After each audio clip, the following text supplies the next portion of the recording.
I'll be saying, oh, it's a month and a half. And then I'll be saying, it's a month away. Then it'll be like 3 weeks, 2 weeks, 1 week.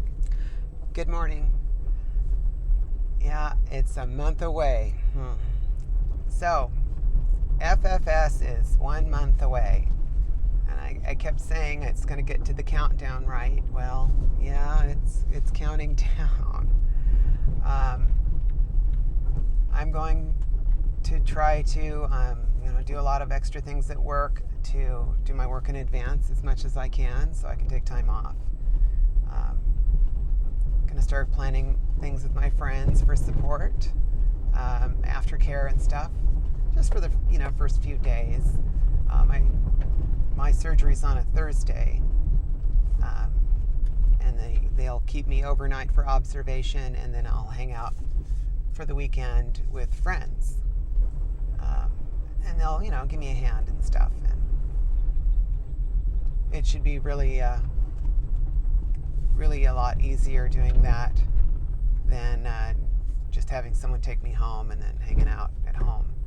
And if I wanted to, I have friends at home too that I stay with, so I got a lot of support, so I'm kind of lucky like that. But definitely feeling the pressure. So much to get ready for. There were a couple of things that they recommended that I don't think I've heard of before. I think they recommended getting Arnica montana, which I guess is an herb or something. I don't really know what it is. Maybe it's for scars or something. They want me to take that a couple of days before surgery and then continue on for a while after surgery. Go off hormones a couple of weeks in advance of surgery, stop, vitamin E and omega-3 and things like that. So I have to make myself a list and make sure I'm doing all that. There's a number of things I have to be very, very mindful of. And of course, with Kaiser, their new surgery pack, they give you this big thing of wipes that it's like you take a shower the night before and you dry off, and then you make sure you're really dry, like a half hour afterwards. You dry off really good, and then you wipe yourself with these wipes. It makes kind of like a weird sticky barrier on you. So it's like a germ barrier of some sort. It's interesting. I did that for top surgery, and I know friends of mine who have had surgeries at Kaiser do the same, and it's odd and sticky and a little itchy, but you just do it, and it's supposed to be better for you. I need to be mindful about telling my surgeon I want Zofran in my IV after I start coming out of anesthesia, so I don't feel pukey. So I'll go through the quick list because I know you're curious. All right, what are you doing, Jackie? What's FFS mean for you? So they're going to make an incision at my hairline and pull my scalp forward a little. They're going to raise my brow when they reattach it and go up a little, removing a strip of dermis and putting it back together when they're done.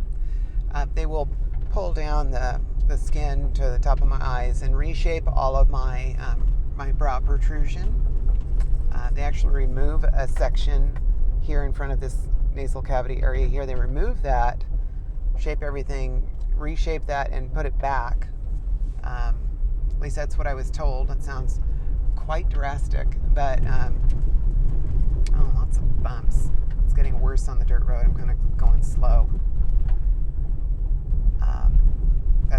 That's what they said they do. So kind of interesting. Then they will do a lip lift where they make an incision below my nose and remove a strip of dermis there, pulling my lip upwards to feminize that area. So I have a shorter distance between my nose and my top lip. The top lip will curl back ever so slightly, revealing it a touch more, and they make the cut in a little bit of an M, so it actually, feminizes that area by picking up the peaks a little too. And when you when you speak, the difference between a lot of the male and female speech pattern, females tend to show more top teeth when they speak, and men don't. Men just have this lip covering their top teeth all the time. I've tried, I've really tried, just fixing that by, using my muscles, and it's hard to do when you're not really thinking about it. But something I do need, and is going to really help me out. So those are really good things that they're going to do. They'll also augment my cheeks. They're going to suck a little fat out of my belly, I'm assuming, and inject it into my cheeks. And they'll overshoot that a little, I guess 50% of that eventually kind of fades away. And then over time, I think your body absorbs the majority of what they did anyway, but it takes years. Which is okay, because I fully expect in a few more years I'll have the benefit of several more years of hormones, and I am already grateful for what I've gotten. Hormones have done pretty okay things for me, I mean, I actually do have cheeks to a degree if I smile, more so than I ever did before. So it's just, with a little more time, it'll work out. So the cheek augmentation will definitely give me a boost. I looked at implants versus fat transfer, but some of the implant results aren't super pleasing. Sometimes they pull a bit tight. So I'm going to go with something a little easier, my own materials, no implant there. So, but it does take a good month before you are brave enough to go back out in the world and look okay. I've seen a few girls on here on YouTube, and they say about the same thing. About a month or so, they feel like they're back out in the world feeling okay, getting better. So that's the plan. 30 more days, or 1 month away, and I'll, every week I'll post something, tell you how I'm feeling. Feeling pretty good. There's always a slight apprehension, a surgery. It's a surgery. It's, you always think about it. I think mostly about the inconvenience and difficulty recovering and stuff like that. That's really what I think about. Those are the thoughts I have.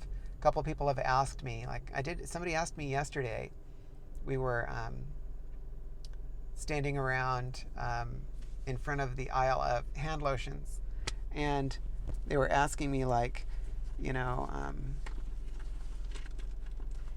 how do you choose between all these hand lotions? I mean, there's so many hand lotions. How do you know which one to get? All this girly frou-frou stuff. How do you deal with that? And I was really honest with him. I said, hey, and I like this one. It's the one I like. Smells like apricots.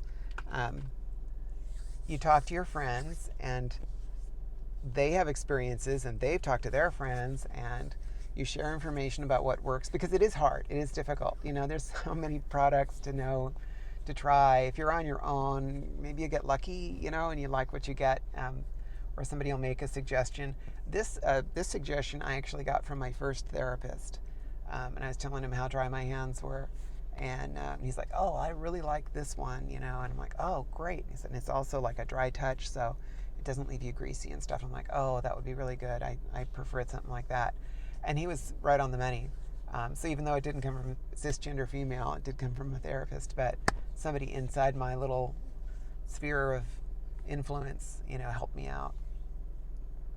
And then other things like, people who helped me with makeup, or people who helped me with my hair, that sort of thing. But we were standing there, and this kind of boils down to me questioning, surgery and stuff. He looks at me and says, it's a lot of work, Jackie. You must spend a lot of extra time with makeup and hair and, all this stuff. And I said, oh yeah, no, you're right. It's a lot more difficult on this side of the spectrum. It's not easy. You don't do this just because that's what you want to do. You do it because you don't have another choice, And he looked at me and he says, "Is it going to be worth it?" And I thought about it and I looked at him and I said, "It is absolutely worth it to get the person externally that you've been all your life to be able to live, to be able to function, to be able to sort out the way you feel about who you are and move forward and, just be okay, Yeah, it's worth it. Thank goodness that Kaiser is so gracious as to be able to allow, gender therapy to this degree and help us out, because otherwise, we were on our own before and it was rough. How do you afford those things? And he said, "Well, I really hope everything goes really well. Let me know if I can help." And he's real sweet, and his wife's real sweet too. We went up for a drive with friends. We all have Fieros, Pontiac Fieros. We all drove up to Mount Umunum, hung out up there, and had a little potluck. I brought hot dogs. I couldn't afford much, but I brought hot dogs. And my friend helped me cook them over in her kitchen. She has the pan that puts grill marks on them. They were super yummy. I love hot dogs. Anyway, I don't know how we got off topic. So, 30 days away, female, was it facial feminization surgery? So, FFS, it is definitely coming. I'm going to keep myself calm and collected, get my work done in advance. I have a lot of paperwork to work on. I'm going to finish up all the tax stuff, finish up some other stuff I have for court. Make sure everyone knows that I'm doing my very, very best, working hard. So I think it'll all work out. It'll all happen as it's supposed to. Anyway, that's the update. Have yourself a fantastic week. I'll get this uploaded tonight when I get back home. And I want everyone to know that I will keep you updated weekly now. And then when we get to the surgery, I will be adding as much content as I can on a regular basis. So there'll be a lot of little things, but it'll allow you to keep up and see how things are going and what FFS looks like in detail in real life, not just the cleaned up. I have makeup on today and I will tell you about FFS. Now, you're going to get to see it. I'm going to look like a bruised raccoon, so it won't be pretty. But I want to share so you have a realistic expectation what you might face. Literally, face. I think that if you have the opportunity and it's something that would benefit you in the pursuit of being yourself, you do what you need to do. Get out there and be a warrior in whatever way your warrior works. So, have yourself a great week. Remember, I care, and I want to make sure that you're okay. Remember, and I've saved this to the end, go ahead and give me a thumbs up on the video. And click the bell and subscribe so that you see when I'm posting content, because there's a lot of little things that are going to be happening along the way. So click the bell so you get the alerts when I'm posting content so that you're not missing anything. And on top of all that, don't forget about the resource transgenderpulse.com, where they have a resource page with therapists in your area. They have fantastic people to talk to if you're having any issues. And if you're really, really, really diving straight down, they have suicide prevention hotlines that are there for you, and you should use them if you need them. So remember, thumbs up, give me a thumbs up, and click the bell so you're not going to miss all of these little things that are coming every week now up until surgery, and then a lot before, a lot after. I'm going to try to have video of me waking up from anesthesia. We will see if my friends come through on that, but we're going to try. So see how it goes. Have yourself a good one. I care. I'm here for you, and I'm going to share. So see you next time. Bye.